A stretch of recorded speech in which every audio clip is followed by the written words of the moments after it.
So we have come to our final speaker of this plenary session.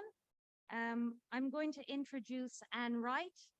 Anne is a retired US Army colonel, a retired US State Department official, an outspoken critic of the Iraq War.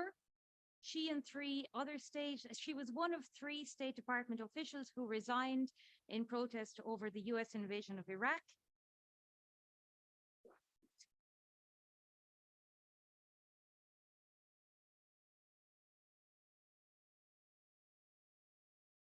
Since Anne's resignation, she has worked with many organizations that work for peace around the world, including Veterans for Peace, Code Pink, Women for Peace, Peace Action, No to NATO, and the International Peace Bureau. She has a master's and a law degree from the University of Arkansas and a master's degree from the US Naval War College.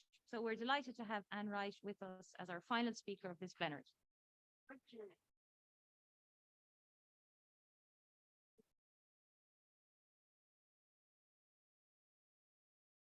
Well, thank you very much. It's a pleasure to be here, and it's a pleasure to have had our wonderful, wonderful representative from Bolivia. Thank you so much for all of your words.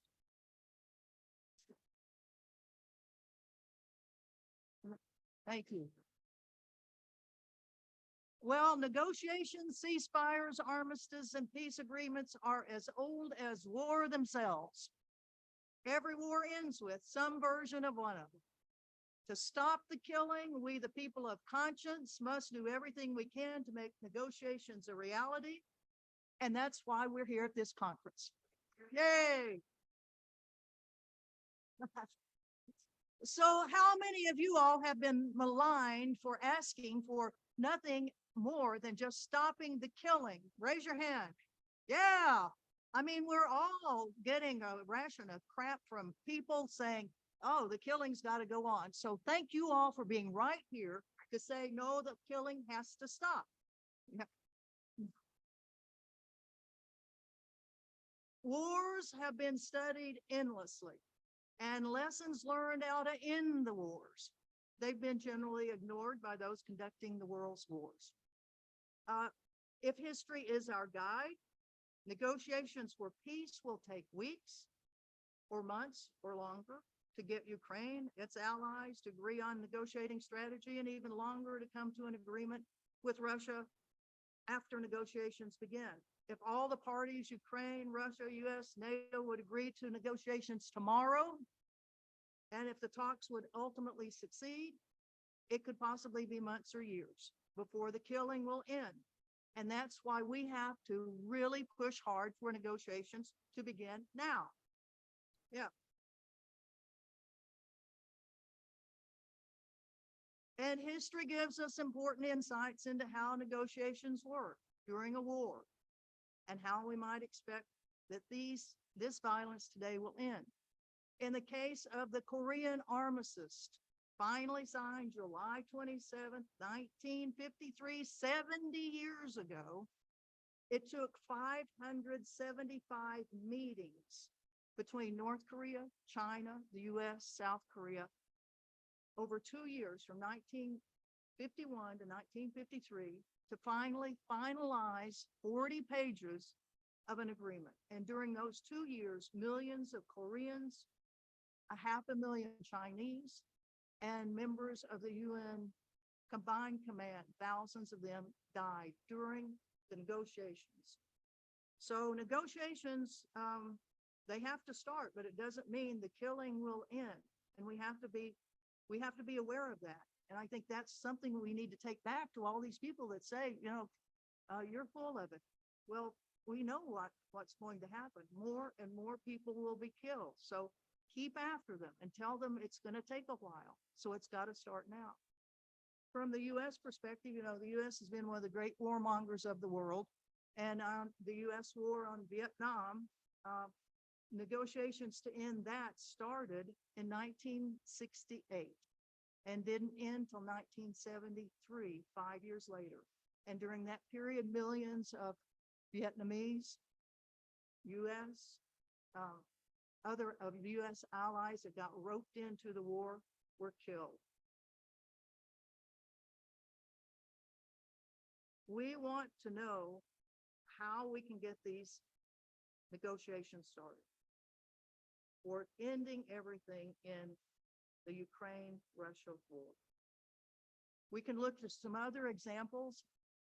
From 1946 to 1997, there were 48 ceasefires. So we do know what is generally necessary in a ceasefire.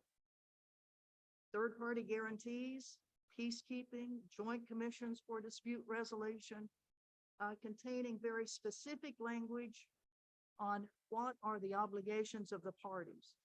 We know what's there, and the mechanisms of ending the conflict, the principles of reciprocity and deterrence that will allow sworn enemies to achieve peace and without really resolving their fundamental problems. But these mechanisms are something that will get to a place that hopefully the killings can stop. We know from what we've heard from other presenters, the history of how the Russian invasion started, the Ukraine, the U.S. involvement in Ukraine.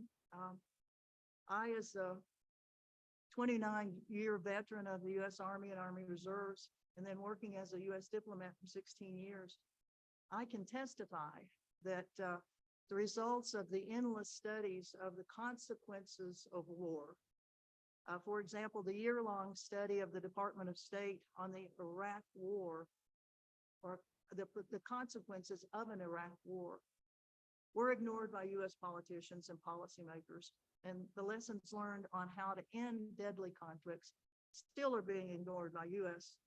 and NATO military national security experts. While we're here, I just want to mention that something you can tell your friends is, how do you get these negotiations going? How do ceasefires begin? Well, there is a guide to them. The United Nations has put out an 18-page guide to the do's and don'ts of ceasefire agreements. Now, I can pretty well guarantee you that nobody in the U.S. government has read that. But it's something that you can tell your friends and your governmental representatives. And I mean, we've got people from many, many countries here, and all of your country government officials will be a part of some sort of end to this brutal war that's going on. So remind them that the UN has a guide to how ceasefires are, how they're written. And I'll just mention a couple of things that you would think, well, they're pretty common sense. Like, there's no room for creative ambiguity. How do you say it? Ambiguity. Thank you. Ambiguity in these things. They've got to be very precise on where the geography is of ceasefire lines, of DMZ sometimes, what types of activities are permitted during ceasefires, how do you monitor them, how do you verify them, codes of conduct for the militaries during all of this. I mean, just to give you an idea of what negotiators are going to have to go through to get to a ceasefire, to get to negotiations, to get to a peace agreement. It's not going to be easy, but we have to keep pushing forward. And one of the things, things like disarmament, demobilization, downsizing, demining, protection of civilians, what happens with prisoners of war, political prisoners, how is all this funded? And most importantly, how do you avoid getting the media involved in it, where they start using their bully pulpit for not stopping the killing, but keep going on these wars? I think that's been one of our great challenges with this, that the media has been a real part of this. From the U.S. perspective, Washington is very militarized on what they perceive. You can see it in the way we have put, $115 billion worth of weapons in, that we've created a 300-person security assistant element into the Ukraine, a military element. But we don't have one single U.S. official whose full-time job it is conflict diplomacy to end the killing of the in the war, not one. So if the U.S. is serious about its role in this, that we've got to, we in the U.S. have to pressure our government to have specific envoys for peace to go into these things, which is going to be tough for us because the U.S. government, as other speakers have said, is not all for peace. So we have to push as hard as we can on our national governments to make sure that we have people that are working for peace and not for a continuation of the war. We must acknowledge that even if negotiations produce an agreement, that neither Ukraine, Russia, nor U.S., NATO allies will be fully satisfied. The peace agreement does not mean that there is total victory for any one side. But we look back at what happens when there are peace agreements 70 years ago, where finally there was a peace agreement on the Korean Peninsula. And while there's still a lot of dangers on the Korean Peninsula, at least there's not been an active war on that peninsula for 70 years. If we look at Vietnam, 60 years later, Vietnam is a trading partner of the United States, which was the belligerent in this, as well as people from all over the world. So these negotiations are very, very important. And when we see the level of destruction in Ukraine, what's going to happen there and how will it become back to where it was, which was a member of the community in terms of, all the things that you have in a country. We want to make sure that we read some good material about what's going on. And I just want to recognize a good friend that's here, Medea Benjamin, Code Pink Women for Peace, who's written a great book, Peace in Ukraine, Making Sense of a Senseless War. It's an excellent book, and we have many others that are here. And kind of to end, I want to mention another aspect of the war, of all the weapons that we have in wars. And at this summit, we are announcing a campaign for a global ban on weaponized drones that reflects the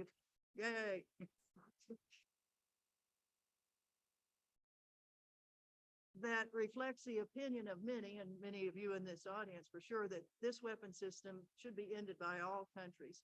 We know it's an uphill battle to call for an end of types of military weapons, even if there are already treaties enacted by the United Nations, such as the cluster munitions, landmines, nuclear weapons. Some countries, led by the United States, will not abide by these treaties. But as people of conscience, we must continue to act on what our conscience tells us is wrong. So we hope you will join us in the campaign against weaponized drones. And finally, for the people of conscience of this world, we must continue to work for peace and nonviolent resolution of international issues, despite our politicians' seeming thirst for continuation of violence in the name of peace. So I say, stop the killing, negotiations now. Stop the killing, negotiations now. Stop the killing, negotiations now. Thank you.